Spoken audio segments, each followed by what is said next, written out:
Are you training for a spring marathon, or are you a paddle player that just finished paddle season and is getting ready for tennis, and you have pain every morning when you wake up in the bottom of your calf, just above your heel, and those first few steps are brutally painful for you? My name is Dr. Stuart Yachts from Bannockburn Chiropractic and Physical Therapy. Today, I'm going to tell you what that condition is called and what some of the common causes are. Over the next 3 weeks, I'm going to tell you how we can diagnose that for you, what you can do to help yourself at home, and how we can help treat that. This condition is called Achilles tendonitis.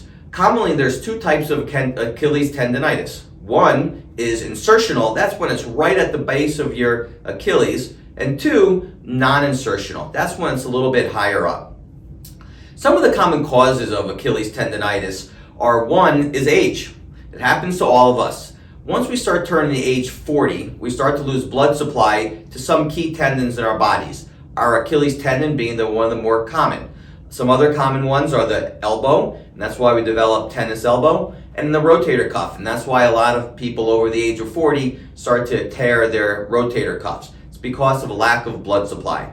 Another common cause is tightness in the calves, in particular women who tend to wear high heels. The position of their shoes shortens the calves, and that's going to put a lot of excess stress onto the Achilles tendon.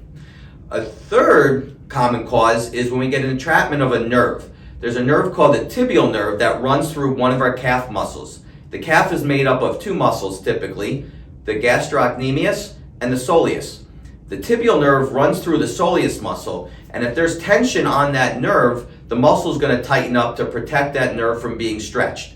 Therefore, we're going to put a lot of excess stress onto the Achilles tendon, and with chronic overuse, the Achilles becomes inflamed and irritated.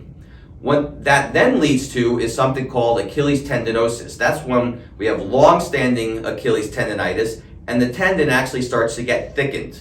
Again, that's called Achilles tendinosis.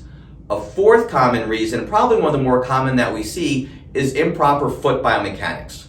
One of the common things is that the big toe starts to lose its range of motion and its extension. That's called a functional hallux limitus. When that big toe doesn't move properly, and when we toe off, our foot's going to have to change position into extra supination or pronation. That improper foot mechanics, again, is going to put a lot of stress on the Achilles tendon, and once we start running for long distances or even walking for long distances, the Achilles is become inflamed, irritated, and become painful. So that's some of the common causes of Achilles tendonitis. The next episode, we're going to talk about how you, in our office, how we can help diagnose that for you, and then we'll show you how we can treat that, and ultimately how you can help yourself so that you don't have to come to our office.